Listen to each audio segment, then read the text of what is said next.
De volta à vida. China antiga. Restauradores cuidam de uma enorme quantidade de estátuas e artefatos retirados de complexo funerário e do imperador Han Jing-ji. Pigmentos ainda ressaltam o rosto de soldados de terracota, que parecem tão vivazes quanto eram há 2.200 anos, quando foram enterrados para acompanhar o primeiro imperador da China, Qin Shi Huangdi, na vida após a morte. Eles formam uma dupla estranha, o arqueólogo e a estátua. De pé na oficina de restauro do Museu dos Guerreiros e Cavalos de Terracota, Duan Qingbo fita uma das estátuas que ajudou a exumar em 1999.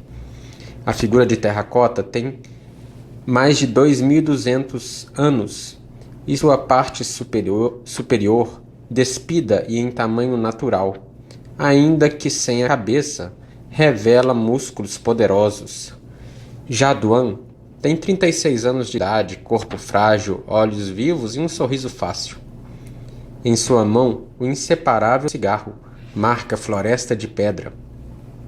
Diminuto ao lado da maciça estátua, ele sorri e comenta: "Ele é que nem o Mike Tyson."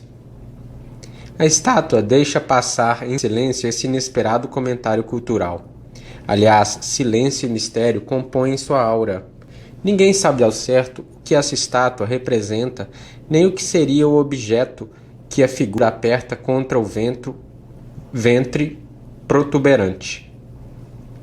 Os fatos conhecidos são poucos. Trata-se da mais antiga estátua já encontrada na China, que retrata o corpo humano em tamanho natural e com detalhes realistas, com exceção do rosto.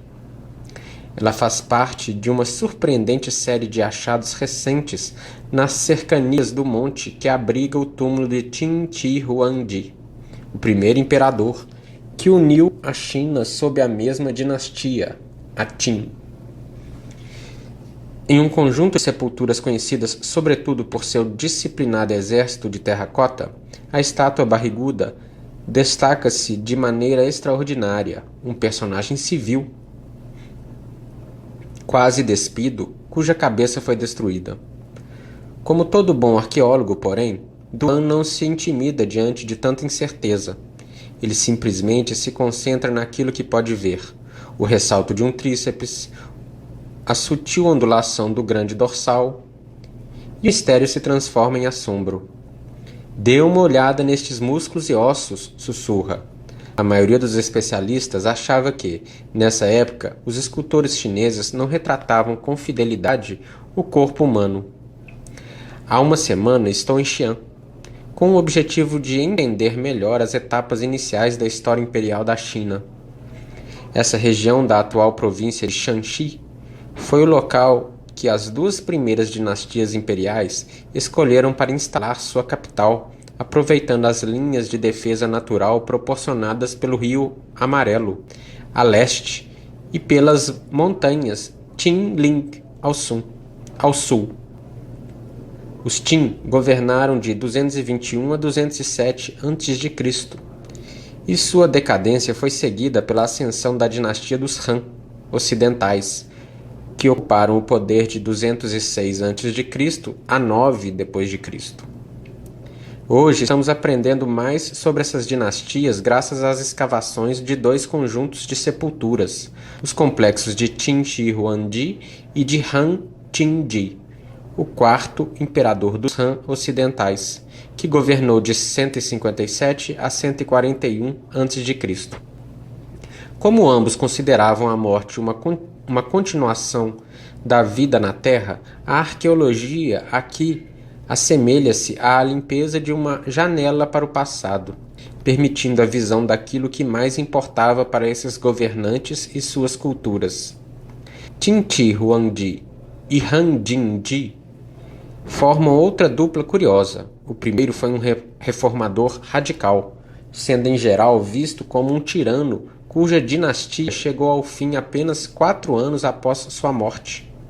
Já o segundo foi um governante cauteloso que, graças em parte à prudência taoísta, consolidou o poder de um clã que se manteria no poder por mais de 4 séculos. Após o colapso dos Han ocidentais, a mesma família restabeleceu a dinastia em uma nova capital e ainda permaneceria no governo sob o nome de Han Orientais, de 25 d.C. até 220 d.C. Apesar do contraste entre esses dois imperadores, hoje eles estão vinculados um ao outro por causa da arqueologia, pois nenhum outro complexo funerário da região de Shan foi escavado de maneira tão exaustiva. E os seus reinados abrangem o que pode ter sido o período mais crucial na história da China, uma época em que diversos reinos em conflito se uniram para formar um único país com uma forte tradição imperial.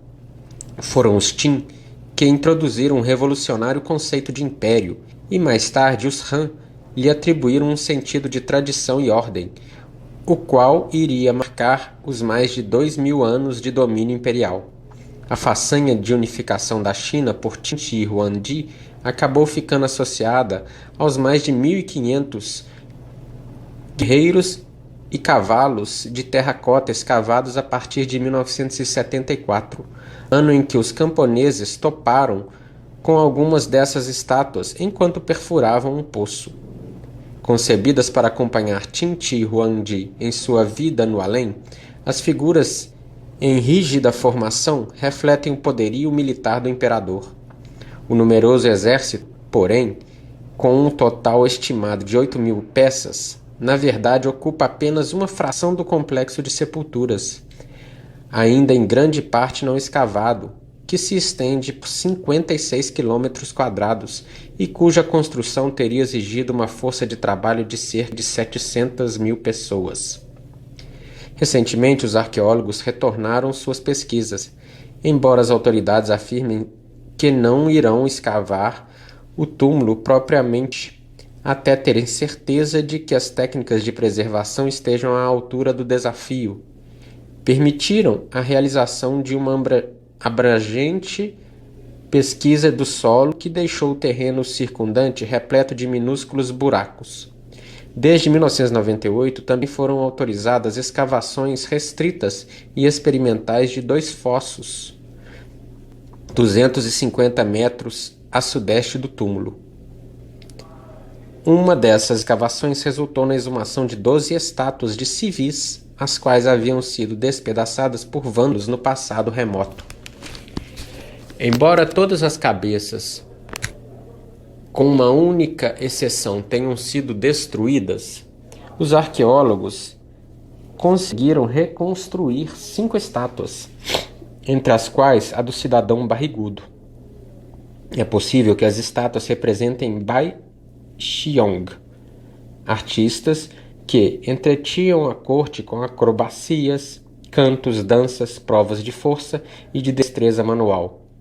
Vimos que poderia haver mais figuras não militares nos outros fossos, comenta Zhang Yinglan, vice-diretor da equipe de arqueólogos do museu. Essas figuras estão relacionadas apenas com a vida cotidiana, ao passo que todas as outras têm aspecto militar.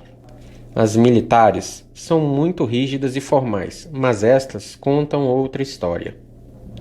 Muitas das estátuas recentemente desenterradas representam figuras em movimento.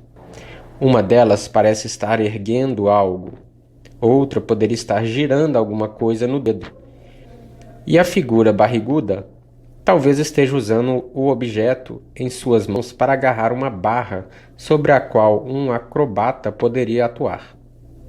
Essas figuras sugerem um lado mais ameno da vida na corte de Qin Shi Huangdi. Mais importante do que isso, porém, elas constituem um grande avanço artístico numa cultura cuja arte tradicional nunca enfatizara a anatomia humana. Ninguém acreditaria que eram os chineses, se não soubéssemos de onde vêm, diz Wang Tao, da Escola de Estudos Orientais e Africanos, na Universidade de Londres.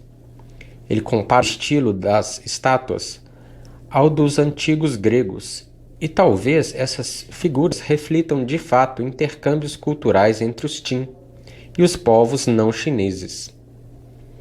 Antes da unificação da China, o reino de Qin localizava-se no limite ocidental do território, que seria abrangido pelo império, e os antepassados de Qin Shi Huangdi mantinham contato com várias tribos estrangeiras, cuja arte pode ter sido influenciada por trocas com a antiga Grécia. As estátuas de terracota contribuem para uma concepção histórica mais nítida. A visão tradicional da história chinesa enfatizava as unificações de Qin Shi Huangdi, padronização do sistema de escrita, da moeda, dos pesos e das medidas e da largura dos eixos para facilitar os transportes. O imperador também é famoso por erguer a primeira versão da Grande Muralha. O nome de sua dinastia, pronunciado Qin, provavelmente está na origem da palavra China. Todavia, apesar de seu enorme impacto, Qin Shi Huangdi e seu estado sempre foram relegados a uma condição próxima à barbárie.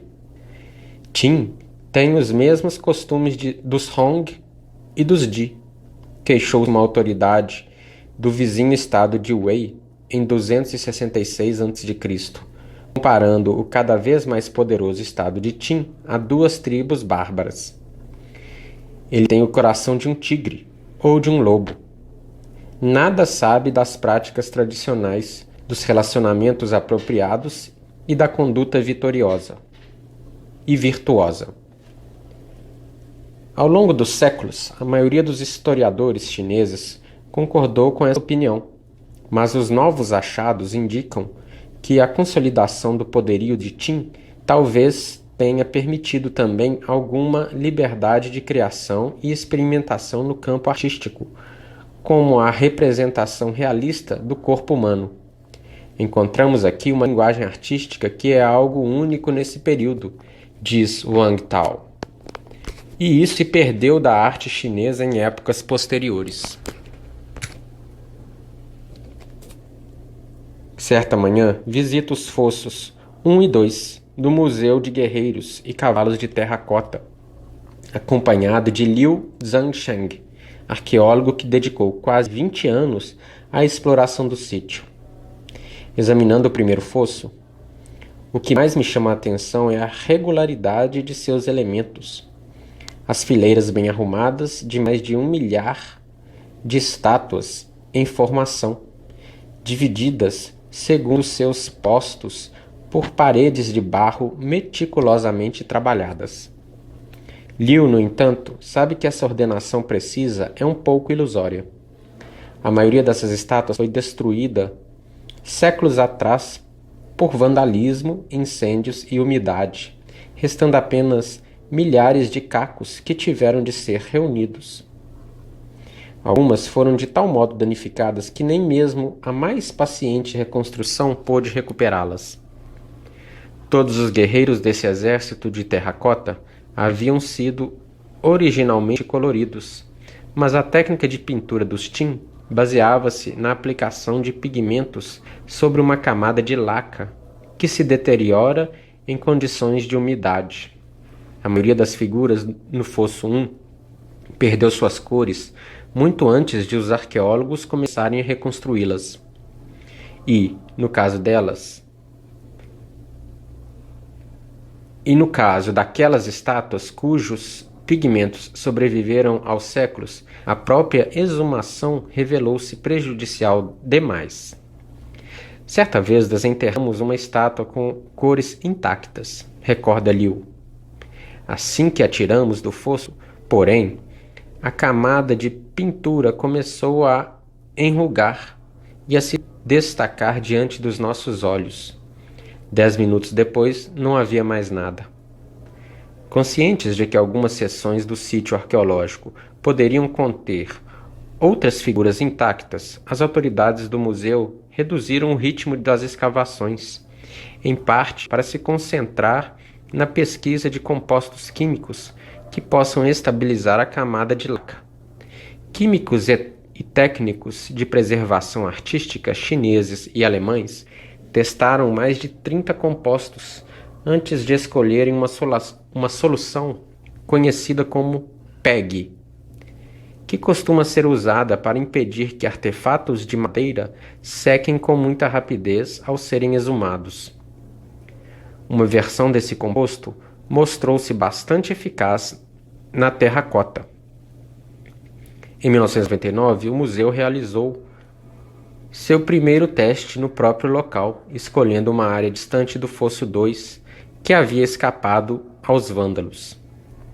Trabalhando com ferramentas delicadas num ritmo lento e cuidadoso, assim como um dentista, diz Liu, a equipe de arqueólogos e químicos levou mais de um ano para exumar 6 estátuas.